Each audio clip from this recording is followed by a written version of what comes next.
This is Chester Moore, Executive Editor of Texas Fishing Game, the 2013 ICAST show with my friend and 4-time Bassmaster Classic champion, and did the most amazing fishing I've seen almost ever at the Falcon Tournament, comeback of the year. And you got one of the lures that kind of spelled your success in getting in the Century Club there, the Freak. Yeah, actually there it was, I found the fish with the big Freak, which in this is now our newest one of that series, and it's the middle Freak. But yeah, I did.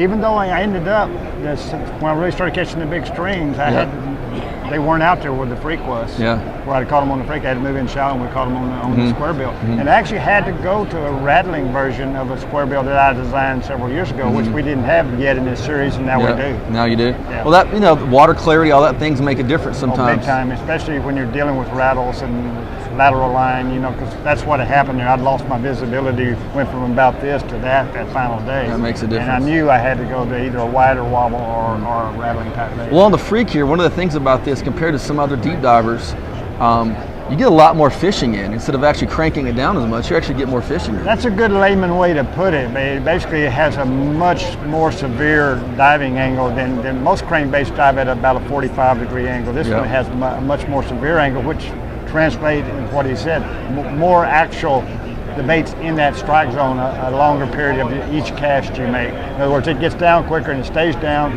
and fights to come up. So that basically will keep it down there near that bottom or near bottom objects a lot longer, and that's where you're going to catch most of your fish. That's amazing. Talk about stick bait here.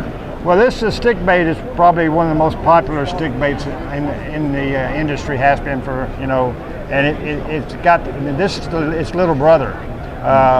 It's got the same weight transfer system, which allows you to, and that's the beauty of this particular stick bait design, allows you to cast in wind, and that's when these baits work well, is when you got some wind.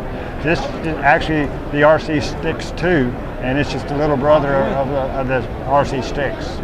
Yeah, and let's talk about stick baits and the different times of year. I mean, you can use them year round, but what is your favorite time of year to throw one of these on? Well, the favorite time of the year for me to throw it is right before the fish go on the beds. They are moved up in semi-shallow water, 15 foot or shallower, but the water's still cold. But what stick bait allows is what we call cadence. That time of year, you jerk it down. This bait, that's a good thing about it. In the old days, you had to really jerk one to get them to kick sideways. This one is just a little risk after, and you do that a couple times, then you let it sit and you count 1,001, 1,002. And that time of year, they usually want it sitting or when you first move it again.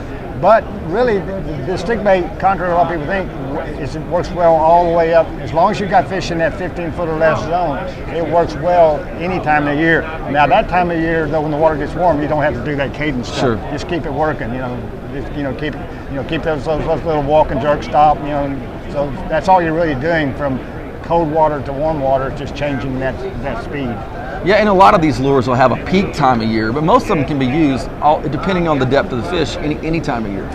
Anytime, and that's the whole thing you remember with any lure is, we design our lures to work in certain depths efficiently, and as long as you have fish in that depth zone, let's say even with this the middle freak, this middle freak will run about 12 feet deep on 10-pound line or less.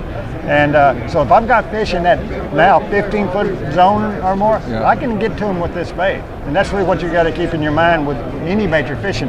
Where are the majority of the fish? What zone are they in? And then match that with the lures that work that zone efficiently. It's like I was on Lake Fork a month ago. We thought the fish were going to be out deep, and then we went to find them in 18 inches of water. Yeah. So you had to have something in your tackle box to adjust to that. And that's the beauty of fishing. There are never any absolutes, and you really, the worst thing I do or anybody does as an angler is we try to tell the fish what he's supposed to be doing, and instead of us listening and letting them tell us what's really going on.